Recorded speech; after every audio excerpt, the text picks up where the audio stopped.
Hi, this is Lex, and welcome to the FinTech Blueprint. It's your podcast about fintech, decentralized finance, digital banking, investing, robo-advice, artificial intelligence, and all the other frontier technology that is transforming financial services. To get more content, like an illustrated transcript of this conversation in your inbox, subscribe at fintechblueprint.com. Today's podcast is a collaboration with Consensus, the market-leading blockchain technology company. Given its core position in the Ethereum ecosystem, we're able to bring you the most captivating industry insiders, from technologists and entrepreneurs to designers and creatives from all around the world. So join us for inspiring conversations on the future of finance, crypto, and what is making up the new decentralized web. So without further delay, let's jump into today's episode.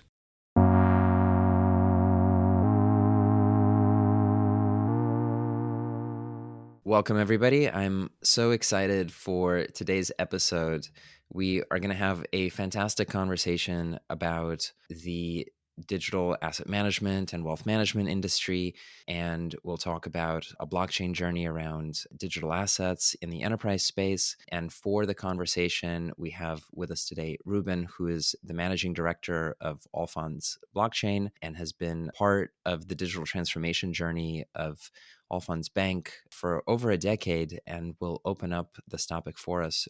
Ruben, welcome. Thank you, Lex. Well, it's my pleasure to have the opportunity to be here with you and share our experience on how we are really trying to transform this fun industry that is clearly our expertise during, as you mentioned, a lot of years now. Absolutely. One way that we ease into the topics, because we want to go geeky and deep, is just to understand your personal journey on this adventure. What was your entry into the fintech space, the blockchain investment management space? What has been kind of your foundational experience? I've been working in Allfunds for almost my entire career, almost 15 years now in this company. Allfunds is now the largest fund distribution network around the world. But clearly, my journey has been also amazing, as the Allfunds own journey, because during all these years here in Allfunds, I've been always involved, with IT project, with digital project, trying to find solution, to build solution for all the fund industry ecosystem. And from 2017, I created here in Allfunds in the group the innovation department. And during all this year, we had been trying to apply the emerging technologies to our ecosystem. At the end, Allfunds is more than a fund distribution network. No, I think we have been also evolving a lot during all these years. Keep in mind that Allfunds was created in 2000, so it's a 21 years old company. And we have been evolving during all these 21 years in order to really be now a wealth tech that we are really offering solution, not just for the pure dealing services to our clients. When I mean clients, I mean banks, private banks, insurance company, asset managers around the world, but not only with digital services. We have been evolving also our offering in order to really include digital tools for data, for analytics, for reporting, for research, for regulatory services. A lot of our key drivers has been always try to put the technology in front of our mindset. And this is the main reason why we decided to start dedicating time and resources in 2017 to blockchain as a technology. And as a global head of innovation here in the group, we started to discover a lot of opportunities about the blockchain technology in order to really try to create a more efficient industry. So clearly, during all these 15 years in Allfunds family, I have the chance to really discuss with all these companies around the world in order to really try to identify our inefficient activities that we perform between each other today, and try to see how this blockchain technology could really create a more efficient industry, and try to transfer the industry thanks to this amazing technology. So that's a great introduction, and I think I want to establish some basics before we get into blockchain, because in part the story is a story of digital transformation and the role of tech within banks and investment companies and so on. And so over the last 15 years, as you say, the word technology means a different thing than it did before, and I think that's going to be really interesting to tease out. But let's just establish the profile of the company. The number that jumps out at me is 1.4 trillion of assets under administration, over 2,000 different fund groups.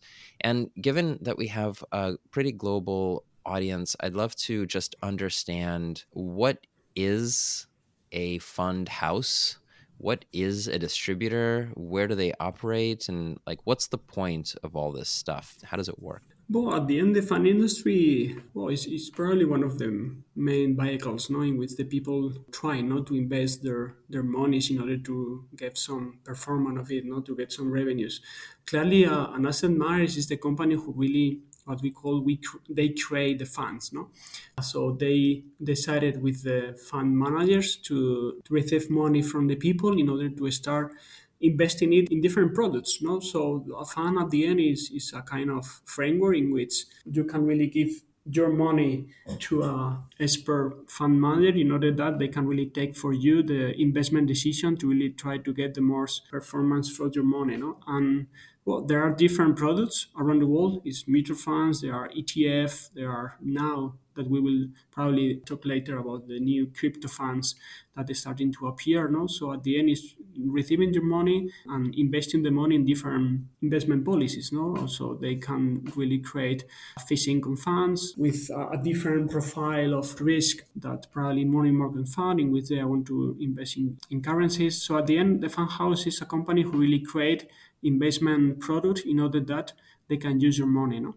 And the distributors, at the end, as I mentioned, is what we call our clients. No? And distributor could be a bank, a retail banking platform, a private bank, insurance company who also use the fund industry to invest money through unit-linked products, for example. And this is the guys who really are our main goal. No, when Allfunds appears in the very beginning of 2000, in order to try to bring to the industry what we call the open architecture. No, so is the possibility to give you as a final investor to go to a bank in order to say, okay, I have my money and I want to invest it in a fund.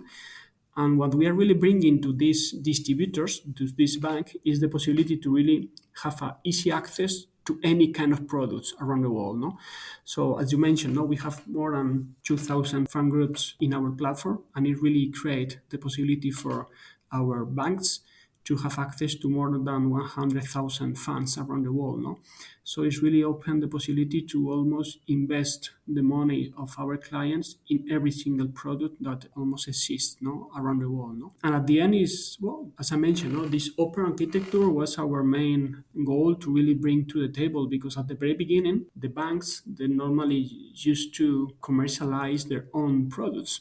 So in different countries was very, very difficult to get access to the international big asset managers in order to really have the possibility to invest, no, in these funds. So clearly, this is the main purpose of our funds, to really create this distribution platform in order to give the chance to all the distributors to have access to almost every single fund around the world. So that's really interesting, and I want to talk more about the geographic nature of this. I think there's the underlying story about open architecture, which is very powerful, and was a big driver for the investment management industry in the 2000s.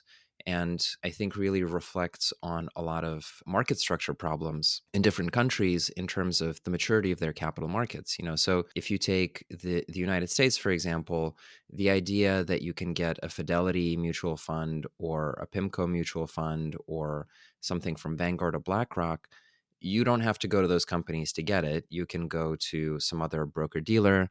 You can go to a financial advisor. You can even go to a depository institution, a bank, and you will get access to investment options from different manufacturers in different distributors. Now, that's not the case everywhere all over the world. In many places, the capital markets aren't there yet. And you have situations where, I'm an asset manager, I generate a fund family, and if you want to buy it, you come and you buy it here, and it's not particularly portable, so you can't, move it around. And so as I understand it, open architecture is and kind of was the solution to that problem of being able to have a platform connecting manufacturers and distributors. Can you talk a little bit about the geographic footprint and sort of where you operate, and maybe a little bit around the distinction of banks, private banks, broker dealers? Like you lump them all into distributors, but is there a difference between them? Well, regarding countries where we operate, Allfunds has been growing a lot, no, during the last 3 4 years. So and now we have business in almost 60 different countries around the world. So it's really position ourselves as a global distribution platform. No, keep in mind that the Allfunds, just to give you a detail, was a kind of a spin-off for Santander Bank in Spain. No, when we born in 2000. No, and during all this year we have been growing from Spain in order to really, well, first start, let's use the word conquering different countries through Europe, and then starting to jump, no, to probably all around the world, no, Latin America, Asia, Middle East. So at the end is a very global landscape of possibilities that we are really discovering. No? And as you mentioned, this open architecture topic is not so well presented, no, in all this region at the beginning when all funds arrived. So in some way we have been also helping to introduce this open architecture topic to the different industries and the different regions, no, around the world. So at the end, for us, the challenge is not only, the business open architecture, it's also how to, let's say, have or try to introduce a technology flavor to all these countries and all these players in order to really try to create a kind of dealing infrastructure for the ecosystem, no? Because when we started to manage all these dealing activities in front of our clients, in front of the banks, and in front of the asset managers, we discovered that at that time everything works in some way manually, through faxes, so papers still coming from the machines, and people reading it and introducing different orders of subscription, redemption, whatever, through their own platform. And from the very beginning, we had clearly also introduced that the technology is the only road, that we can take in order to really try to create a distribution network in order to really automatize, all the dealing activities. Yeah, so let me pause you just for a second to bring even more color to the words you're saying, because I think a lot of people assume this stuff is just, like works like magic everywhere, but it's actually super important. So let's say you enter a geography with your tech solution, and in that geography, it's managed through faxes and email and so on. What is a subscription and a redemption? Like, what do people actually have to do to access a fund, move money into it, and then redeem a position from a fund? And in particular, in a place where that architecture isn't really built. Can you talk us through just like the tangible example of what that workflow looks like? And then how does your technology wrap around it? Yeah, well, let's explain before, no, at the end, which are the actors, no, in the funding industry value chain, because I think it's also help, to understand why the technology is so needed, no, because it's not so simple, to just think about. Let's put the same example I always try to put, no, is my mother going through a bank, a retail bank, in order to say, I want to invest my, I don't know, 2,000 euros in this fund for any of the asset managers around the world. You mentioned a couple of them, Fidelity, JP Morgan, BlackRock, whatever. So it's not so simple, that the bank has to, let's see, indicate to all funds, I want to buy this fund for Ruben's mothers, and then all funds is going to, let's see, communicate these activities to the asset managers, no? Because in the middle,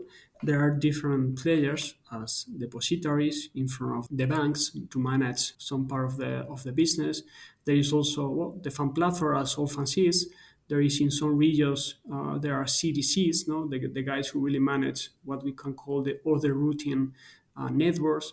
Then we have transfer agents, we have custodians, we have fund administrators. So at the end, it's not so simple, no, that we can really imagine for a final investor point of view, no. So there are a lot of players in which we have to really be fully aligned, no, about how to exchange data, how to exchange value, and at the end, how to even exchange money, no? So a subscription at the end is, as I mentioned, no, my mother go to a bank in order to say, I want to buy 2,000 euros for this specific fund, no? And then all the actors are starting to exchange in the traditional way through faxes all this information. So the bank to the depository to the fund platform to the transfer agent, that is in some way the guys, the back office who really perform all the dealing activities in front of an asset manager. And then at the end, the fund manager who has to really takes the investment decision to invest my mother's money, they receive that there are 2,000 new euros to invest in this specific fund. And in that moment, all this subscription order has been going through hand by hand through 6, 7 different players. So trying to manage and trying to grow with this almost manual model was an amazing challenge. When we really started to have our vision in order to really create this distribution platform. And this is the main reason why we always introduce technology from the very beginning, because in order to really grow, in order to really help all the final investor to have more investment possibilities to invest their own money, everything has to happen manually. But even today, 21 years after, we are still managing thousands of faxes every single day here in Allfunds Bank. So clearly, even when there is technology in which we try to introduce this technology in some regions around the world, even some players are still in some way not rejecting, but at least having a not so open mindset in order to really understand that the technology is the only way to really progress in this ecosystem in order to really start offering a better services for the final investor, that at the end is one of our main goals, trying to generate solution or to generate the perfect ecosystem to really offer the final investor the best investment experience. Makes a lot of sense and really stresses me out to hear what people are doing with money. It's horrific that this is still going on, but only time kind of eats away at these issues. So the other thing I wanted to ask is, your journey has been through like an IT role and then an innovation role and now a blockchain role, and just the word technology has meant quite different things for financial companies, from like, oh, just stuff you do in the back office, to now becoming really the only way that you survive, and everything outside of technology is kind of withering. Can you talk about, through your professional experience, how you've lived that, and then sort of like how the role of tech has changed within the industry over the time period that you've been in it? I think it's probably is one of the key drivers that we have always pushed in order to really growth in every region around the world, in order to really, as I mentioned, try to create this final investor experience in this ecosystem.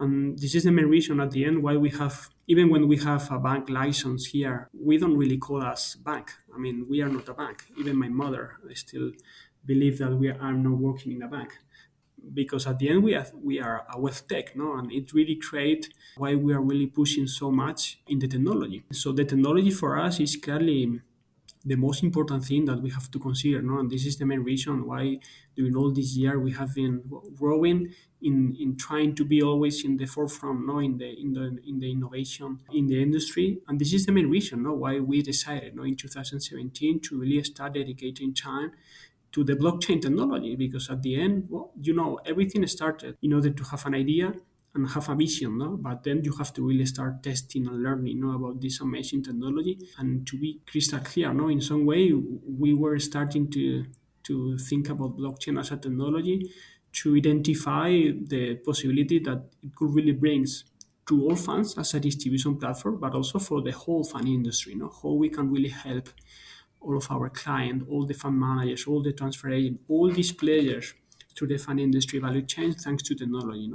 So we have been growing a lot thanks to the technology, thinking about big data, thinking about artificial intelligence, thinking about solution, to also help our clients. I think that clearly the main challenge that we can try to manage today is, we have been listening a lot during the last 5, 7 years about the digital transformation of the financial ecosystem. And then you really realize that the financial institutions, they are investing a lot in digital experience, in mobile apps, in websites, in digital channels, at the end. But then all these new channels that they have been created always relying in the same legacy platform, the same legacy solution, the same fax machines in order to really manage all the dealing activities. So at the end, we can really improve the way in which the final investor have these new mobile apps or digital channels to manage their money, but at the end they don't have a really good experience because we are still relying, in all these legacy solution. So now with Allfunds Blockchain, that is the new company that we created last year in order to really dedicate all the resources in order to really push the adoption of the blockchain technology that we have been building during all this year, and now in partnership with Consensus in order to try to really create, not to really start forgetting about faxes, to really start forgetting about exchanging files through FTPs and in different times during the day, and clearly to really try to create the real digital transformation for the fund industry. Because now I think that, well, it's great. No, we have, as I mentioned, no digital channels, but now it's time to really create the core digital transformation for the whole fund industry, not only for Allfunds Bank. And this is one of the main reasons why we create Allfunds Blockchain, to really create a blockchain network for every single actor through the value chain of the fund industry, to really start forgetting about, as I mentioned, faxes, files, and so on,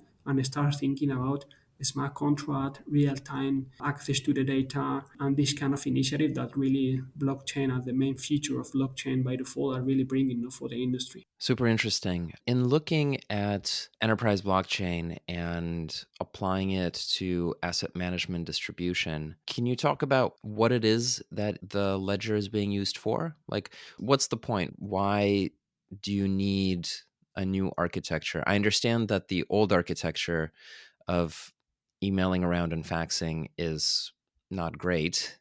But which part of the workflow or which part of the value chain does blockchain replace or anchor within the architecture that you're talking about? Well, as I mentioned before, at the end, what we are doing every single day, so keep in mind that not only all funds, but between all these thousands of financial institutions, we are along the day exchanging data, exchanging files, exchanging what we call orders, this subscription that I mentioned before, this redemption that is more or less the same, this transfer between banks, a final investor who wants to change the position from one bank to another bank, even keeping the asset managers, the fund that in which they have invested. No? So we are exchanging data all the day and exchanging data through not in some way not automatical channels, and also using 25 years ago technology to try to perform all these kind of activities. No?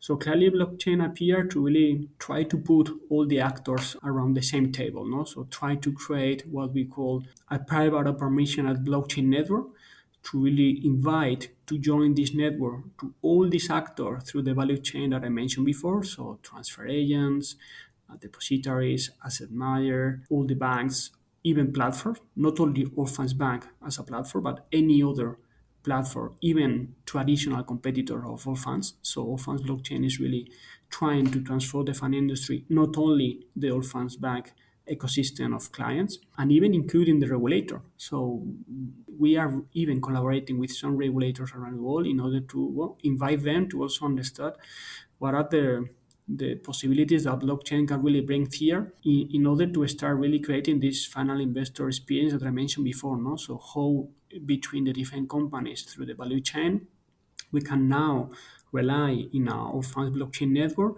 and thanks to the smart contract, thanks to the immutability of the data, thanks to the traceability of the operation, trying not to bring all these benefits to the fund industry and start stopping not only the fax machines, but also stopping, as I mentioned before, FTP files during some hours during the day at cut off time and all these inefficient activities that we perform today. How do you get the consortia together, right? Because as you mentioned, you need both upstream and downstream players. You need the manufacturers and the distributors, but then you might also want to invite competitors or just every part of the industry to say like, hey, look, here's a public good. Here's a data source for all of us to use. And this data source is, not embarrassing to describe on a podcast and is actually modern and so on. What's been your experience pitching others to collaborate, and how do you get them to say yes? Well, in some way, first thing is I think that the good decision that we took was create a separate company. So Allfunds Blockchain is a software company.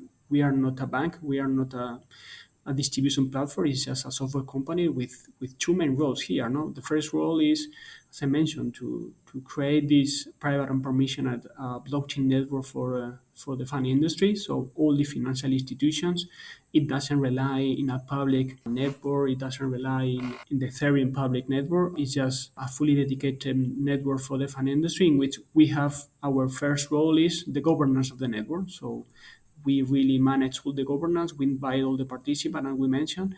And then our second role is to deploy software. So we create all this software layer, not only what we call the layer one, no? So the one in which we have been this partnership with consensus, but also what we call the layer two, no? That is all the smart contracts that are really required, no? To manage the fund industry business, no? And following the same example, the smart contract who really allows to make this subscription of a fund representing digitally all the traditional funds, but also opening the door, no, for the new digital asset ecosystem, no, this tokenization possibility to really create new tokenized fund. No? And at the end, the pitch in front of the different players is trying to help them to understand first that they really need a blockchain strategy, because clearly blockchain really are amazing technology to apply to this industry. And second, as you can imagine, no, try to convince them that our Allfunds blockchain value proposition is also helping a lot, you know, to really get to this blockchain strategy, and that we don't really want to disintermediate any single actor. So I think that the main problem here in the fund industry is that we have been listening during the last 4 or 5 years that blockchain is going to disintermediate some of the actor, not through the value chain. Well, it's not really true. I mean, what is true is that the technology really brings by default some, or can really cover by default some of the pure dealing activities, no, that we have been mentioned before. No? And of course, some of the players through the value chain, well, they have to understand that it's time to rethink about the traditional business model and try to really help their own clients. So a transfer agent helping the asset managers, the platform helping the distributor helping the final investor. So at the end, it's a fully collaborative environment to apply the technology and really rethink, no, the traditional model and the traditional way to manage the business. So, one more step in this direction. There are lots of people that I talk to, and I think we collectively talk to, where the answer is just like, I don't wanna, I don't believe it. It's too hard. Like, I can't spend the time thinking about the new stuff. Like, it's just a collective emotional sort of pushback. Have you seen or experienced that set of emotions from your partners? And then if yes, like what are the ways in which you show the value or persuade people or get around that? Because I think so much of technology is still largely, persuading the human psyche to go from one particular practice to another particular practice. So how do you get around skepticism that may not be substantive but is more like emotional or reactive in nature? Well, I think that in our industry, as in any industry, clearly there are the first mover and then the faster follower, and then the people who always say that they have problem with the legacy technology, but the main problem are the legacy mindset that they have. No, so clearly, of course, that we are trying to convince not only the first mover that clearly the easy one to convince, no, but because there are amazing people who really understood also at the very beginning that there is a big opportunity to transform this industry. And then to the people who has, well, I don't know if the word is rejection, but I think at least some initial feeling about, well, I don't really sure, as you mentioned, the technology, the blockchain technology is very complicated. So well, we have been creating this value proposition to try to convince these people, no? I mean, these guys in every single company in which they have their initial rejection to start understanding the possibilities of blockchain technology, and the value proposition is really is very interesting because first it doesn't require blockchain experts. So we are really creating a value proposition in which, well, this is a blockchain network. I mean, a real blockchain network. This is not a blockchain as a service, something like that. No, so the people has to put their own node in the network, running their own Ethereum account, running their own node, and everything. But we have created through APIs, through digital tools, so all the layer, what we call the integration layer, to really facilitate the way in which they have to combine the traditional or legacy platform with the new blockchain network, no? Because it's not going to happen, no? That one day we are going to turn off our legacy platform and turn on the new and amazing blockchain new ecosystem. No? So clearly we have to combine this strategy, and we are really helping them and putting a lot of efforts to help them to create their own integration strategy, how to combine all the legacy platform with the new blockchain ecosystem. No? And at the end, I think that the big pressure is when they really see that there are companies that are really progressing in this ecosystem and they are really launching real solutions. So blockchain is the future. Well, the global behavior will be the future, no? But now is something that is available and is something in which we are really launching real and tangible solution with tangible benefits for all these players, that I mentioned before. Absolutely. I think there's nothing like actual traction. And I think what's really kind of key for your story is just the scale, the industry scale of what you're doing is mind-boggling. There's the ability to be the default platform where people come in order to do exactly the thing that blockchains are good for, which is to keep a transparent, auditable, and communal public set of information for essentially an industry to anchor around. And I think I kind of wanted to bring it out earlier, this idea of technology going from a cost driver or like a cost thing in the back office to support some sort of business activity to really flipping into a revenue generator. And I think you've brought it out nicely with the point that most broker dealers and banks and so on have been focused on distribution and creating the storefront, but they're still connecting into stuff that's completely outdated. And so to be able to change the underpinning into a digital architecture is really important. Can you talk about what's next in terms of the functionality that rises out of the data, right? Because the first step is like you're getting these instructions for redemptions and subscriptions, but they're still, like it's still very janky to take an instruction and implement it. To the fact that it's on chain doesn't mean that you're actually causing some sort of wire or ACH flow. And then you also mentioned tokenization. So the idea that you would take the fund instrument and wrap it on chain, you can kind of think of it as a hyperlink, put it in a box, put it onto the ledger, and allow the rebalancing and sort of like other functionality that you actually need to live within the network.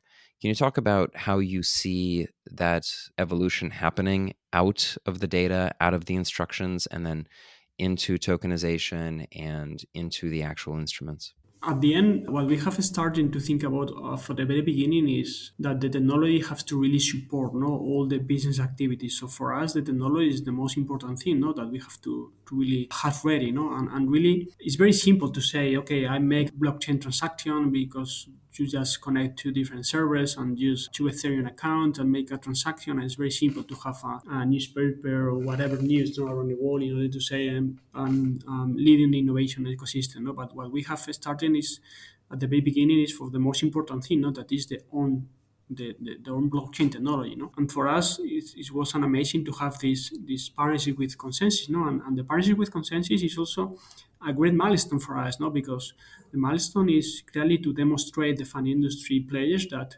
the technology is ready, because we started to create extra capabilities to the by default, let's call it Ethereum technology, in this case Hyperledger V2 code base, in order to give an additional flavor of privacy, of anonymity of the transactions. And what was amazing for us is when the Consensus guys appear in order to say, okay guys, this technology, all this modification that you have created in order to improve these capabilities of blockchain is not only useful for you, it's useful for the global enterprise Ethereum ecosystem. So the partnership with us and Consensus is trying not to collaborate to apply the technology that we have created beyond the fund industry. So try to give the possibility to use the same way in which we understood the technology in any other industries and in any other region around the world. So in the moment in which we have that done, we start really thinking about the business, not in the other way around. And as you mentioned, what we call the other routine activities, so exchanging all the subscription, redemption, there are the basics not to really start. But what we have created is all this smart contract layer to start managing not only the other routine pure activities, but also what we call the record keeping, so the registry of the ownership of the shares. You also mentioned about the tokenization. So, for example, this week, now in December, the first ever tokenized fund is going to be launched here in Spain in collaboration with the Spanish regulator. So, the Spanish regulator is running their own node in our network. Great milestone also for us, not to understand and to evolve how the regulator has to be part of every single solution that we can put in place in a blockchain network. And also, there are a lot of, let's say, dealing activities that we execute every single day. We launch an initiative that is called FAST, and you can even understanding why it's called FAST, because when we manage what we call a stock transfer between banks and between asset managers, as we are relying on all these faxes, all these files, this really takes for all these companies that I explained before weeks or even months, to just make change of the ownership of some shares between different banks. And now, thanks to the blockchain technology and thanks to this smart contract layer with this traceability, with all these features of the blockchain technology, it's going to take days or even seconds, depending of the markets. And this is the way we call it fast, because it really represents the way in which the fund industry can really improve the services. And again, focusing in the final investor. So clearly now that we have the technology, now that we have the partnership with Consensus in which they offer the technical support for all our players in the network, and also they are trying to use the same technology to other use cases and other networks around the world in which clearly it could help for the adoption. Now it's time to really start discussing with all of our financial companies ecosystem around the world to find the best use cases in which we can really solve or resolve some pain points of the different markets. Because it's not just applying blockchain because it's cool.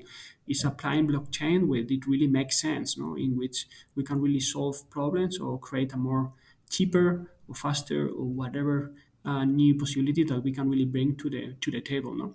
So thanks to this collaboration and thanks to Allfunds Bank. So at the end, keep in mind that for me now, as a managing director of Allfunds Blockchain, Allfunds Bank, the largest distribution platform, is my first client. So I already convinced my first client, that is Allfunds Bank, and in front of an asset manager, in front of a transfer agent. All these, what you mentioned, 1.4 trillion, the asset under management, are ready to be managed through the blockchain network. So in some way, we can really create step by step all this ecosystem of financial institutions, but on behalf of all of our banks, private banks, insurance company around the world, and we are talking about more than 1,000 clients around the world, we can start managing all the business through the blockchain network on behalf of all these banks, in front of an asset managers. So it's a good opportunity to get the ball rolling and start really adopting this platform, because it's much simpler than trying to create this kind of consortium with 600 banks around the world to start using the platform.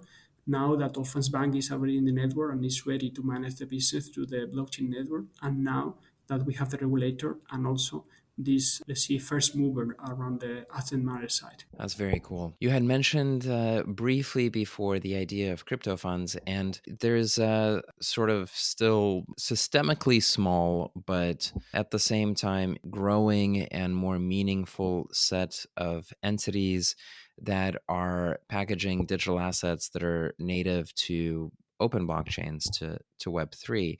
And I think to react a little bit to the earlier framing, it's not about like applying blockchain to a business in the same way it's not applying internet to a business. It's that the structure and the economy in which the investments are happening is in a different field. And so, it's you have internet native business models, and so similarly you have crypto native business models that are just structured in a, let's say, orthogonal way to some of the assumptions of the past. As you think about the choice of Besu and the Ethereum code base, one of the kind of clear benefits in my mind is the fact that you're plugged into all of Web3 almost by default, right? So it's easy, not easy meaning like it's not trivial to do, but it's a known question or sort of opening to solve, is creating bridges between one Ethereum virtual machine compatible code base and another.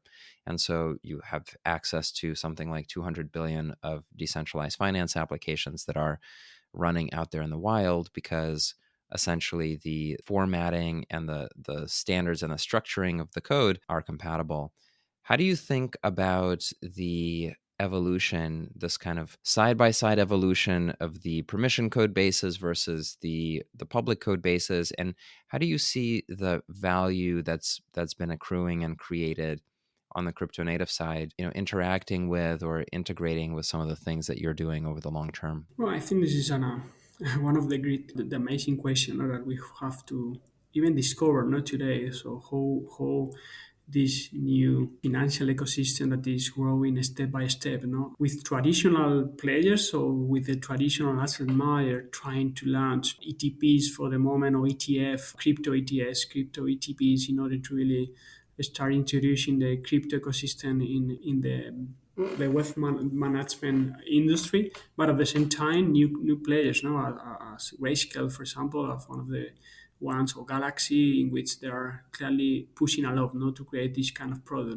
So during all this program, we have been talking about how we can really use the technology, the blockchain technology, to improve the way in which we manage the business through this blockchain technology with all these players, And as you mentioned, at the same time, it's not only trying to create a more efficient industry, but also trying to prepare all these players to the new possibilities that the new crypto, the new digital asset, or DeFi ecosystem is really growing every single week, in which we see new projects, amazing possibilities, and also how the people are really more dedicated now to understood in a better way what is really happening there. So we clearly saw it, because the private bankers in our side are really asking, okay, what is really happening with the crypto ecosystem, regulator.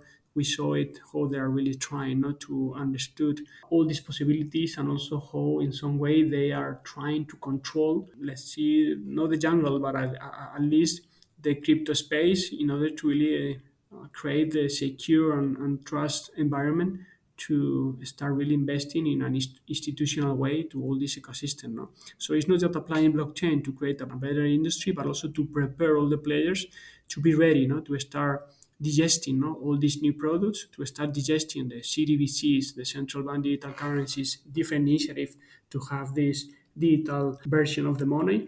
So at the end is, let's be prepared, when it's going to really happen in an institutional way, to start adopting, all these global other innovation initiatives around the world, thanks to the own blockchain possibilities. Because if you are relying again in the legacy platform, and you want to trying to introduce this kind of products through faxes, or you want to introduce digital euro, digital dollar, or whatever, in order to combine this with your legacy platform, it's going to be almost impossible not to start really offering again a good experience in the investment process, in front of the final investors. Absolutely. Thank you so much for opening these topics up for us. And I think it's both a fascinating journey, but also it's just really inspiring to see this risk taken and seeing this architecture created for such a meaningful footprint across the asset management world. So hats off for getting to the other side. And of course, most of the work is ahead. A lot of the work is ahead, but taking some of these initial steps is really one of the most difficult parts of the journey. For listeners that want to learn more about you or more about the business, where should they go? I think they can go, thinking about the business, they can go through the allfundsblockchain.com website, or even allfunds.com website, to really manage the overall view of Allfunds, and then the Allfunds Blockchain new company initiative. But also they can really think about the consensus website, in order to find extra information about this new consensus product, that is supporting by our technology. So that if they go to the consensus website, they could find, what they have called consensus quorum or funds privacy plugin, in order to really see, how they can really now apply the same technology that we have been building for our industry, for any other industry around the world. And for myself, well, they can really try to find me through LinkedIn, and more happy, to connect with each other, and even discuss, because clearly what we always say, we love to play, and we are here to play. So happy to play, if there are someone who wants to play with us in this amazing new ecosystem, that we are really building between each other in this collaborative environment. Awesome. thank you so much for being on the podcast. Thank you, Lex. It's been a real pleasure. And thank you very much for giving me this opportunity. Absolutely. Hi, everyone. That's it for this week's episode of the FinTech Blueprint. For more technical deep dives into all things fintech and decentralized finance, check out fintechblueprint.com and grab a free subscription to the newsletter. This is Lex, and I'll see you next time.